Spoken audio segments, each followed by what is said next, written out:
Good morning and thank you and welcome to the fifth in a session or series of webinars that Cadence and Over has been running over the course of the last week. Yesterday was a whole range of webinars over the Teams application. So we took you in an overview of the Teams application, then we dived a little bit further in a few other sessions into Teams meetings, into collaborating with the team, and also using the Teams mobile app, which you may have had to use while you're out and about. Today we're concentrating a little bit on Skype for Business. Some people may still be using Skype for Business. They may not have transitioned across to Teams yet, which is fine. I will make a couple of caveats as we go through and let people know that there are some limitations, particularly around the Skype service, which are so if you are still using Skype for Business, it's definitely a consideration to look at how you're moving across to the next version of the platform, which is Microsoft Teams, and how perhaps we can possibly help you with that. Before we get too far into the broadcast this morning, a little bit of housekeeping in case you've not used Skype broadcast before. What I would suggest is it's a really good way of looking at what you can choose to do is using a Skype broadcast, because it was simple and easy for you, hopefully, to get to join. It's a simple link. There are other tools obviously available. There's GoToWebinar and a number of other solutions. In fact, Teams has a solution for doing this type of broadcast called Teams Live Events, but it does require you to join via Teams. And if you're not very familiar with Teams, which is why we've been running these sessions over Skype broadcast, that can be a little limiting. The next sessions that we will do as we go through this period of uncertainty, if you like, and try and help you as much as we can. I suspect we will be doing some more webinars to engage and help you, and we will probably use Teams Live Events for that, as it's a more modern platform. Anyway, in case you haven't used Skype broadcast, at the top left hand corner you'll see the name of the broadcast. Hopefully you're looking at the overview for Skype for Business as being the site at the session you're in. Hold on one second, sorry. Apologies for that. And what that should be looking like is that should be indeed showing you what things look like as far as that broadcast window is concerned. What I would suggest is that we're in the appropriate session, perhaps, to talk a little bit about what we're actually attempting to do and what we're actually attempting to run as well. So top left hand corner, you should see the window, the name of the meeting that we have today, which is off and running, which is good news. And what you should also hopefully be seeing is a range of the options that you might have as you're looking across the screen. So you'll see the big window where we've got things displayed, of course. You'll notice that there is a slider bar to take you backwards or forwards through the meeting if you want to, or through the broadcast. You can play or pause at any time. It'll help you slow down if I'm going too quickly for you. And towards the right hand side of that, you can choose to alter the volume a little bit, possibly alter the screen to make it a little bit bigger if you need to, and that may well help you a little bit as well. What I would say is it's quite straightforward to also look at the right hand side and say there are some Q&A options that you have available to you. What is happening is an option to say I want to add a question or add my name and then add a question if I wish to. I can ask, or I can ask anonymously.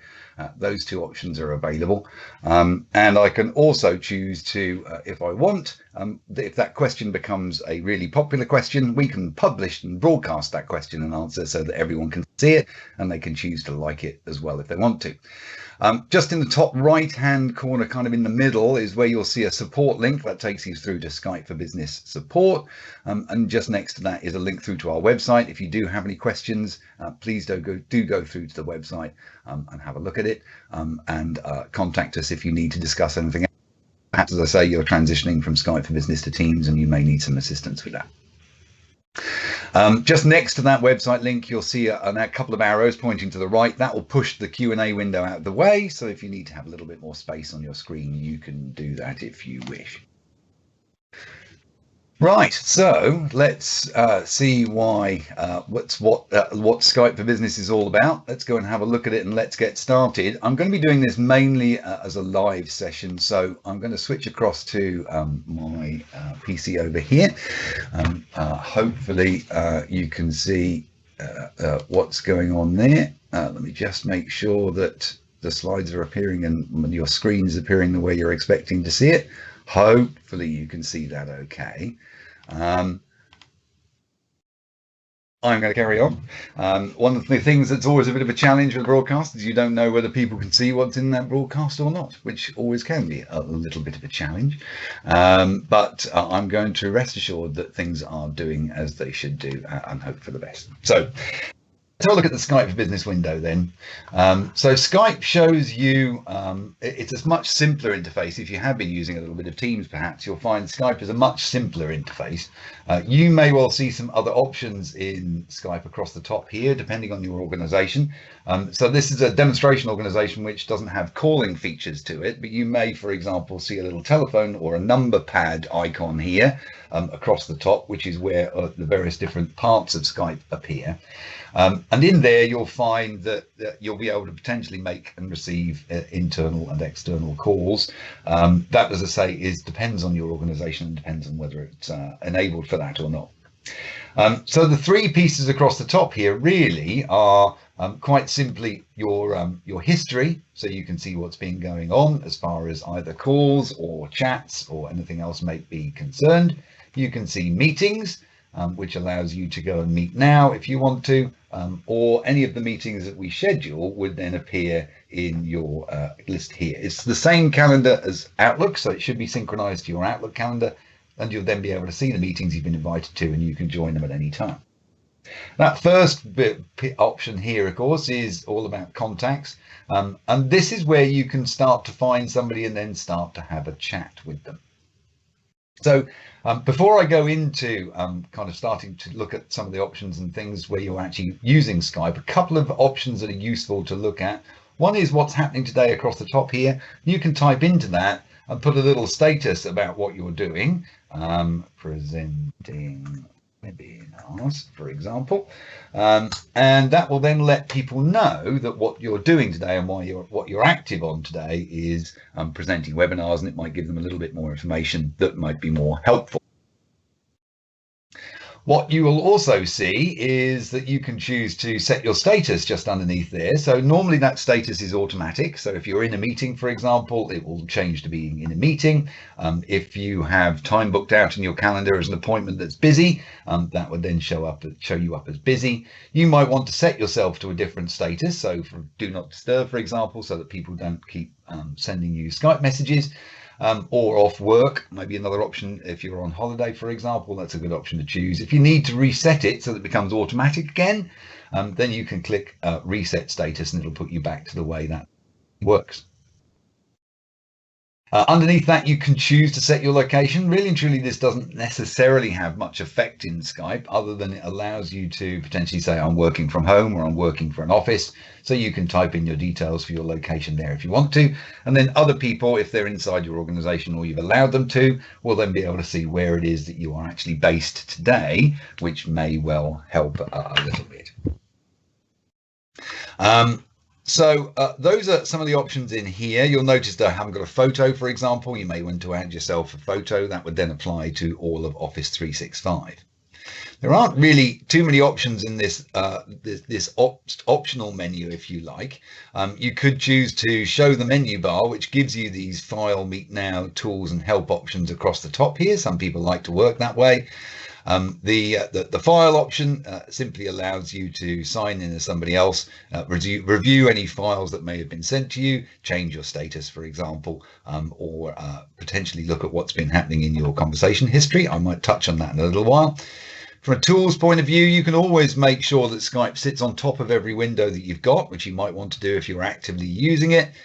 The recording manager is where you will find any recordings of Skype for business meetings that you've had.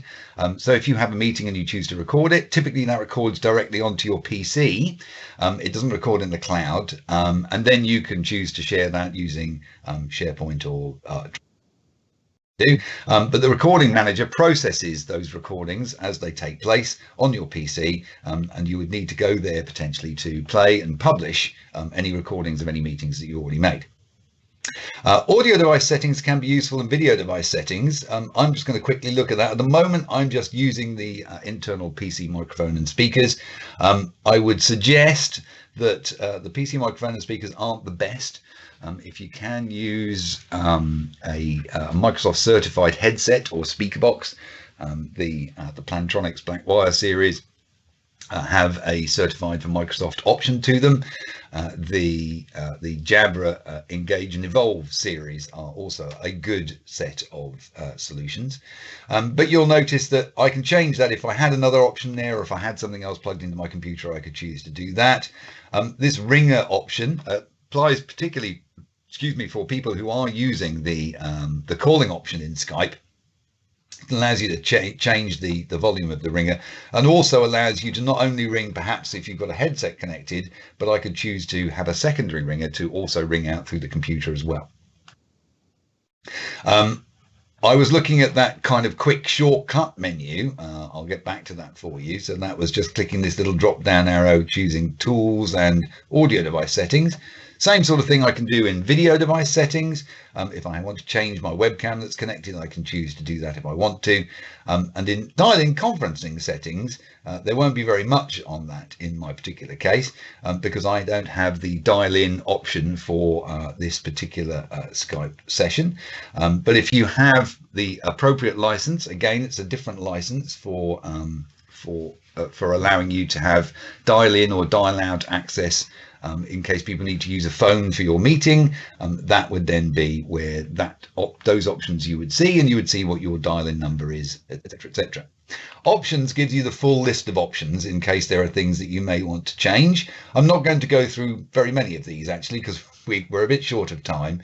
But some options when you might want to consider, particularly under personal, is you may want to make sure that Skype automatically starts when you log into Windows. What I would recommend is if you are using both Skype and Teams, perhaps you're in the middle of that transitional period and you're running in what's called islands mode for Teams. You may not know that, but if you're using both Skype and Teams, when Skype starts up and you're using those external pieces of equipment like a webcam or a speaker box or a headset, Skype will grab hold of the controls of that. So you may have some hardware buttons in that headset to mute yourself, for example. They won't work if Skype is running in Teams. They will work fine in Skype, but Skype grabs hold of that exclusively and means that you can't change things. So if you're mainly using Teams but occasionally need to use Skype, I would suggest that you may not want to start the application automatically. A couple of things on status which I'd point out. By default, Skype will show you as inactive when you've walked away from your PC, and you can change the number of minutes that happens for. So by default, that's 5 minutes. I can change my status from inactive to away after a further 5 minutes. So after 5 minutes have passed, it would turn me to being inactive. In other words, I'm not there at the moment, so you let people know that you might have stepped away to make a cup of tea or coffee. But you also then have the option to say, I want to make it look as though I want it to appear as though I am away because I haven't come back to my desk for 10 minutes, therefore I'm away for a little bit of a longer time. A couple of other last nice options. Again, by default, these are enabled. This is very much out of the box here. But what you may notice is show me as do not disturb when I share my desktop. Unfortunately, that only works for Skype messages. So if you have got multiple solutions like Skype and Teams that you're running at the same time, or even perhaps a third with Zoom or GoToMeeting, then that do not disturb piece will stop people being able to send messages through to you. So it won't pop up a message when you're presenting or in a meeting or sharing your desktop. And that's useful. But remember that when you are sharing your desktop, other applications like Outlook, for example, may still push little pop-up window as well.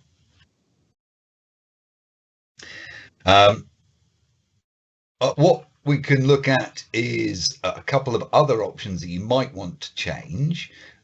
We've looked at audio device and video device.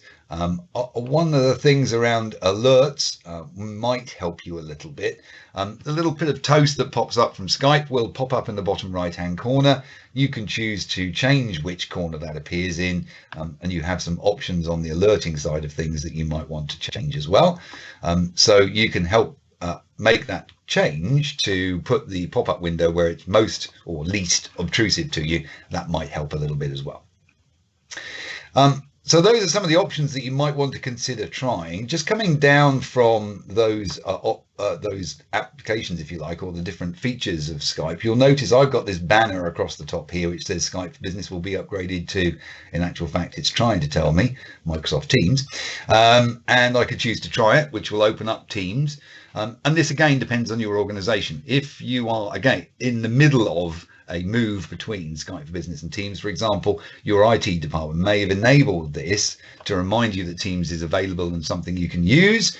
And eventually we will be upgrading, or the organization will be upgrading from Skype for Business to Teams. That might be a useful thing to keep an eye out for, because it may be an indicator that things are starting to change. So let's suppose I want to have a chat with somebody then. I can either start to type in their name up the top here, which I can do if I can actually manage to type and find the keys I'm looking for. So I've got my colleague and friend Louisa, who isn't on the call with me today, but is actually with us on Skype. So what I'm going to do is choose to find her by typing in her name here. It's immediately found her in the directory. You'll notice it's showing me that she's available. If I now want to have a conversation with her, I can do that by just hovering over that picture there, that image there. I can choose to send her a message. I can choose to phone her if I wanted to. I could use an internal Skype to Skype call to make that connection if I wanted to do that. I could also choose to video call her if I wanted to. I could look at her contact card, or I could choose to add her to my contacts list. And that allows me to then easily get back to Louisa without having to potentially type in her name. And I can also choose to add her to favorites as well. I'll show you that in a second. This last option here, tag for status change alerts, can be useful when you're trying to catch somebody who is in and out of Skype a lot. Perhaps they're coming to their desk, leaving their desk quite quickly.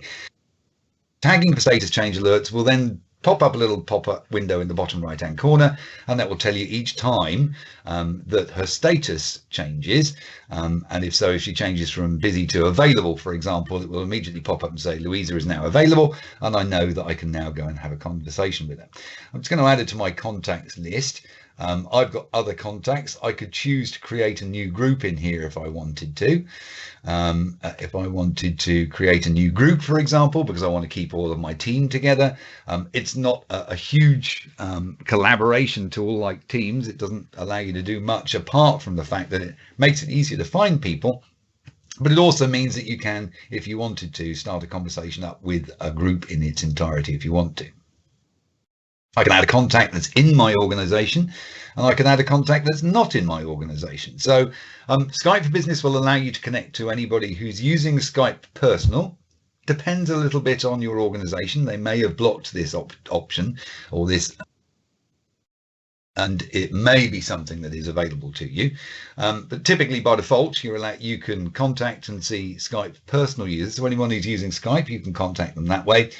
Teams is in the process of getting that functionality, by the way. Or I might want to add somebody not in my organization who's using Skype for Business. And again, this depends on how things have been set up in your organization. But if you have another organization that's using Skype for Business, perhaps, then you can choose to federate with that organization and see if you want to have those types of conversations with somebody outside your organization but joined together. It can be helpful. You can see their presence potentially, and you can see when they're available, and then have that kind of instant conversation. So I'm now going to see if we can just do a quick obvious thing, which is have a chat. So I'm just going to click on the chat window. So hover over the name or the person that it's found. I may not be able to contact Louisa because I think she's now stepped away from her desk. You can see that she's stepped away a little bit. And Louisa is using Teams as well, so this may or may not get through to her. But I'll just say hello, Louisa, just to show you what it looks like. If I wanted to, I could potentially make this a high priority message. I could attach a link to this post if I wanted to, and I could also attach a little smiley face if well. We'll pick the smiliest face I can find, and then we'll just send that message by clicking the blue button. You'll see that's gone to Louisa. I can't see that she's replied. So what I'm going to do is I'm going to do much the same thing in a second with another contact. You can see I can make a video call. I could make a phone call to her. I could share my screen with Louisa. So if I was trying to get some help from Louisa or wanted to help her, I could, if I wanted to, choose to share my screen. And on the triple dots, I could make some alterations to this. I could look at display size a bit bigger if it's finding it a little bit small, change the font, or even get some help on using Skype for Business. That's pretty much it. It's quite simple and straightforward. If I wanted to add somebody else to this chat, I don't have to do one-to-one chats. I could add somebody else into my chat as well. So I've got a couple of people in my contacts. This is me. I'm going to add me, for example, I think. So that hopefully will add me into this chat. Oh, I didn't do that very well. I guess I missed a button. If you continue, yes. And this is one of the problems that we're getting at the moment, of course, is that as people are transitioning from Skype to Teams, they're needing to do different things. So if I'm having a conversation with Louisa, for example, it's going through to her in Teams. I can't now make this an easy Teams, or I can't now make this an easy Skype conversation because I'm trying to escalate it and turn it into a type of meeting. And Louisa can't really interact with that because she's moved across to Teams. Let me just show you what it looks like if I'm having a conversation with somebody who is actually using Skype. It's showing me as busy at the moment, which is true, because I'm running the Skype broadcast, of course. So I'm just going to go over to here, type in a hello message to Angus on the other side. What I should get on that is then the ability on my other screen, hopefully, to choose to reply to that. So I will say hello back. And you can see that the conversation then starts to happen pretty much as you expect. Chat is pretty straightforward in Skype, to be honest with you. You should be okay with that one, hopefully. Type in the message at the bottom here, click the blue button or press enter, and then the messages will appear in that list. One quick point about your conversations: they do appear in your history here, which is the next button here, option along. If somebody's trying to get hold of you, it might appear under the missed conversation, but conversations I've been having, here is the conversation with Louisa, for example, and there's the conversation I've had as well. So it appears in Skype, but it also appears in Outlook. If you go into Outlook, you should find there is a conversation history folder. This again may depend on your organization. It may have changed that slightly. But here you'll see the conversation I've been having with myself has appeared in my conversation history. So you can search for messages that you've been looking for in Outlook. They should appear in your conversation history fairly quickly after you've had the conversation in Skype for Business. As I say, you can also make a call if you had the option to make calls. You could also, you'll notice a little drop down arrow here. I've only got the option to Skype call. If I had that internal and external calling piece, then I would be able to choose that drop down arrow and then see if there was a mobile number I'd added to that contact. I could choose to do that. So I've got a few other things that have been appearing in my my conversation history, and as you can see, there is a link at the bottom there to take you through to that conversation history. Outlook. One other couple of things that I wanted to point out around contacts before I move off this main window here. If I right click on it, I said that I could actually put them into a group, and I can do that. I could choose to move the contact to a different group if there were other groups that I created, or copy the contact. One of the things that can be very useful is to change the privacy relationship with that person. So I may have people in my contacts list, and I might want to normally say, well, they're an external contact because they're somebody who's outside my organization. But if it's somebody who I trust, perhaps, or somebody that I want to have a little bit more information about me as I'm running along, then I can choose to make them a part of my colleagues group, for example, or my friends and family group. One of the really useful ones is this work group. Is that anybody that you change your relationship to, so you might want to do this perhaps for your manager or people you work closely with, move them into the work group relationship. And the advantage of that, as it says on the little window here, the advantage of that is they can interrupt do not disturb. So if I am on do not disturb and I need somebody to be able to get through to me very quickly, then I can choose to put them into the work group relationship, and that allows them then to burst through do not disturb and send me a message. One other thing that may be useful is I can of course choose to add people the other way around. What does it look like if somebody's added you as a contact in Skype? Well, if I go to my other side and choose to add to my other contacts list, that's across the top here, what will happen in a second or two is it may well show that I've actually had somebody who's actually will show shortly when somebody else has added me as a contact. Now that may only happen for you internally. I've done it on an external account, so I don't think that will come through to me. But anybody who's added you as a contact, you can see there. And you can also see what that relationship status looks like. So you can see things grouped by relationship or grouped by status, depending on which option you choose across the top here. Normally you're looking at the group view.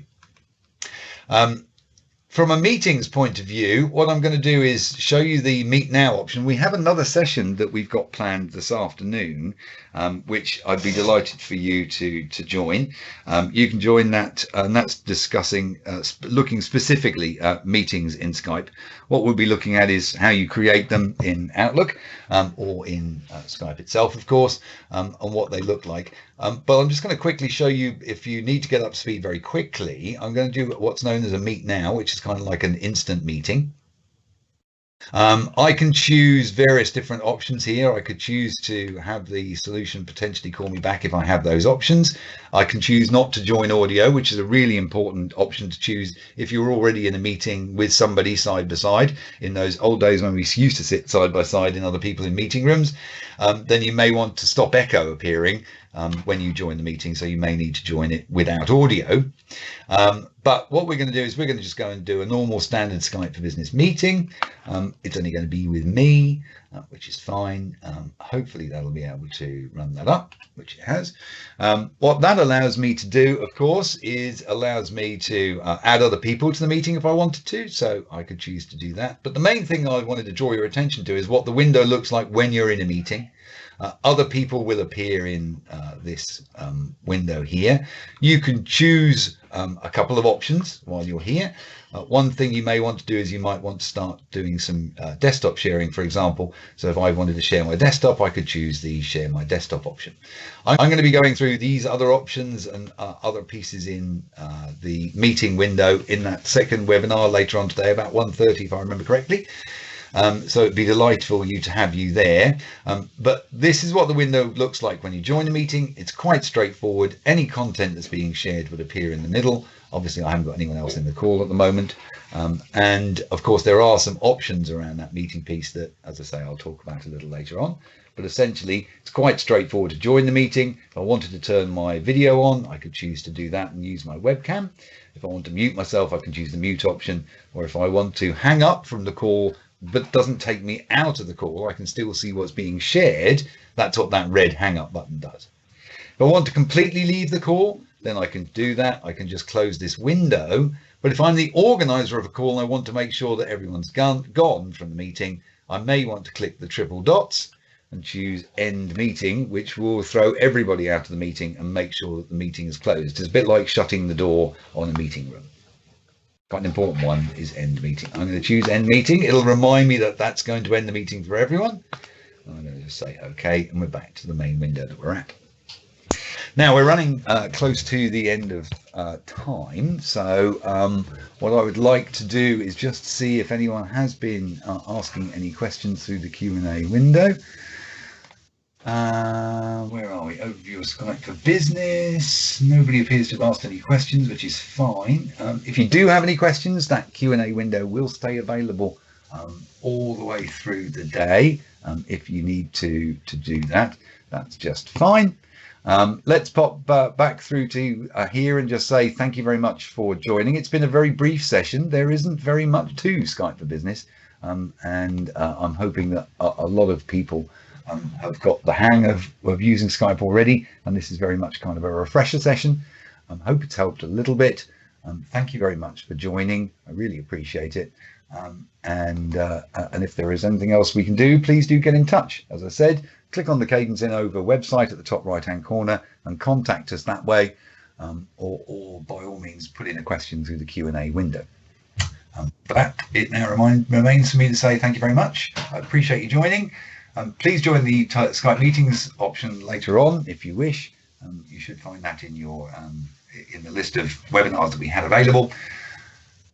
Stay safe, stay well, and look after yourself. Thank you very much indeed. Take care. Bye-bye.